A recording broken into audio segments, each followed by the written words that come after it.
Всем привет! Мы продолжаем рубрику канала, посвященную обзорам американских сидельных тягачей в масштабе 1 к 43 от производителя XO Models.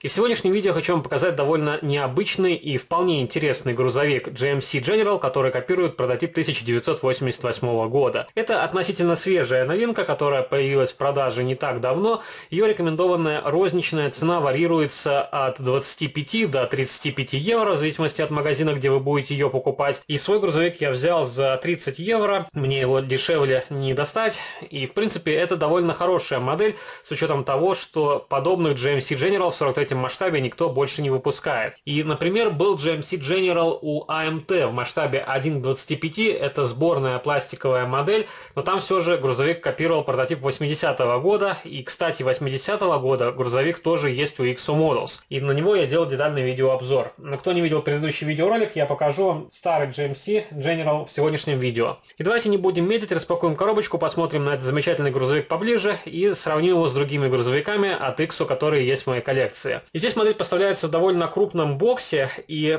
по своим наблюдениям, судя по тем моделям, которые есть в моей коллекции, я разделяю боксы на три типа. Самый маленький, в который упаковывались грузовики бескапотного типа.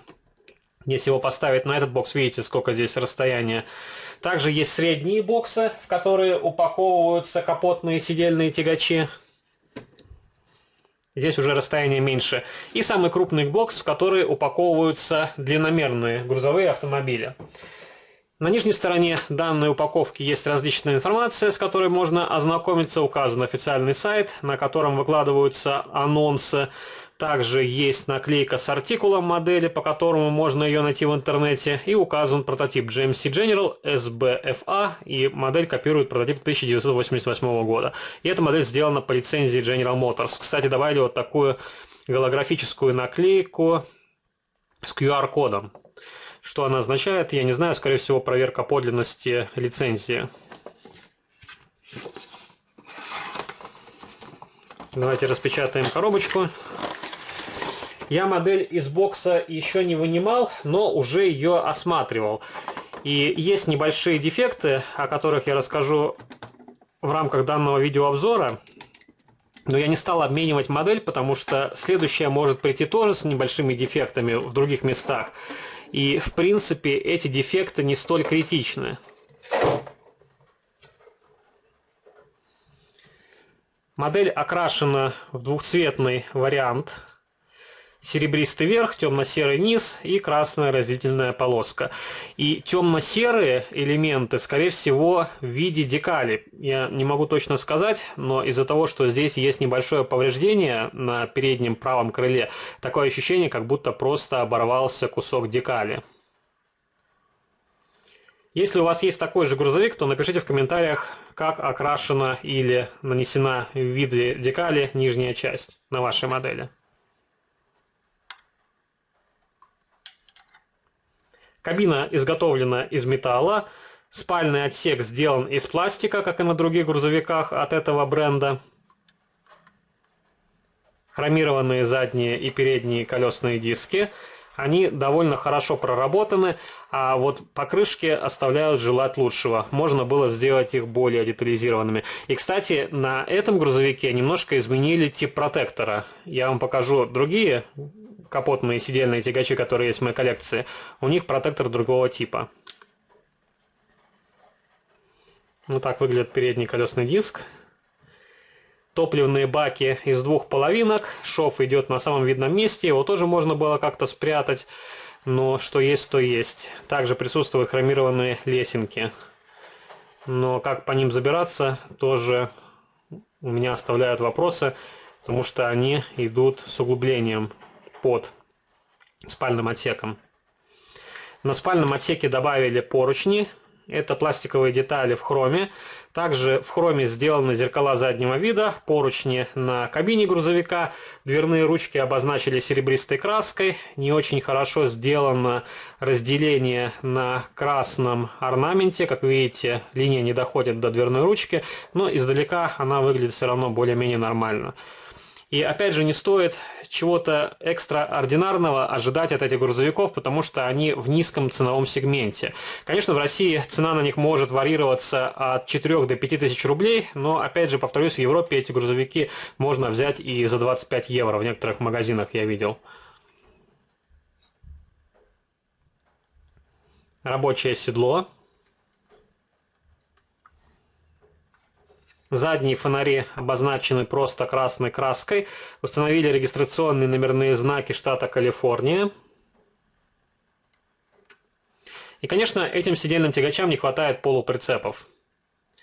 И у данного грузовика выхлопная труба идет с правой стороны. С левой стороны она отсутствует.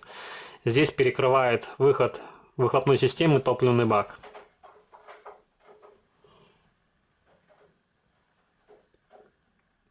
Вполне хорошо сделана облицовка радиатора. Присутствует маскот GMC, и поворотнички здесь сделаны из прозрачного пластика. Выглядит тоже вполне реалистично. Ножки надо было окрасить серебристой краской, а так получается весь поворотник вместе с ножкой одного цвета. Можно сделать доработку, но свой грузовик я оставлю в первозданном виде. Можно заглянуть в интерьер. Стены окрашены коричневым цветом, панель приборов и рулевое колесо из черного пластика, окрашенного в массе. И на этом грузовике установили стеклоочистители из фототравления. Давайте для сравнения покажу вам другой GMC General, который есть в моей коллекции. И следующая модель, более ранняя, 80-х годов. И у меня она окрашена в черный цвет. И это уже 4-я модель в плане окраски. У Иксо также был грузовик в серебристом цвете с синими полосками. Вот такой вариант, который показываю вам в данном видеоролике. Также был черный грузовик с серым орнаментом. И 4-я модель была оранжевого цвета. И все грузовики копируют в плане схемы окраски реальные прототипы. Можно найти фотографии в интернете. Но вот этот черный вариант мне понравился больше всего. Тоже окрашены сиденья. Также стеклоочистители из фототравления. Обилие хрома. Выхлопная труба тоже находится только с правой стороны. Спальный отсек, как и у серебристого грузовика, сделан из пластика. И можете посмотреть на то, как сделаны покрышки на этом грузовике. И как видно, отличается дизайн протектора. По размеру они примерно одинаковые. Правда, у серебристого грузовика немножко назад сдвинута передняя ось. Такие варианты тоже имели место быть, но не так распространены, как вот такие, у которых передняя ось практически вровень с передним бампером. Вот такой замечательный грузовик. И покажу вам еще один сидельный тягач. Это Peterbilt 359, который копирует прототип 73 года. Тоже симпатичный грузовик. Опять же, есть некоторые недочеты. Это декали, которые закрывают дверные ручки, и можно их аккуратно обрезать, но на своем варианте я пока что не занимался доработкой. Храню его в таком виде, чтобы демонстрировать в видеороликах и показывать, какие недочеты есть на масштабных копиях. Тоже в виде декали сделан орнамент на передних крыльях. Довольно крупный спальный отсек. Также рабочее седло. Покрышки точно такие же, как на грузовике 80-го года.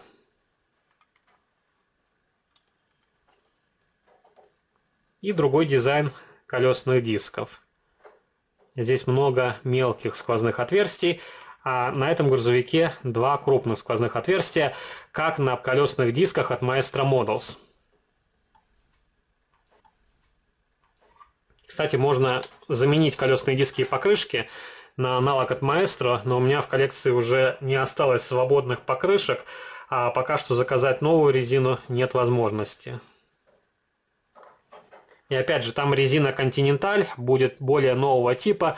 Вот таких старых покрышек я у Maestro пока что в продаже не видел. Можно поставить покрышки от Mazda с рисунком типа волна. Но опять же, это будет что-то усредненное. А хочется более качественную резину с боковой маркировкой. Вот такой вполне симпатичный грузовик, который может занять достойное место в вашей коллекции, если вы собираете американские траки. Пишите ваши комментарии, что вы думаете о данной масштабной модели. Сколько она стоит в вашем регионе и собираете ли вы американские траки, как я. Если вам понравился данный видеоролик, не забывайте поддержать его лайком, вступайте в мои группы в социальных сетях, ВКонтакте и Фейсбуке. Жмите на колокольчик, если вы не сделали этого раньше, чтобы не пропустить уведомления о новых видео на моем канале. И можете заглянуть и подписаться на мой второй канал, там тоже выкладываются видеоролики на масштабные модели из моей коллекции. А на сегодня это все. До новых встреч. Пока-пока.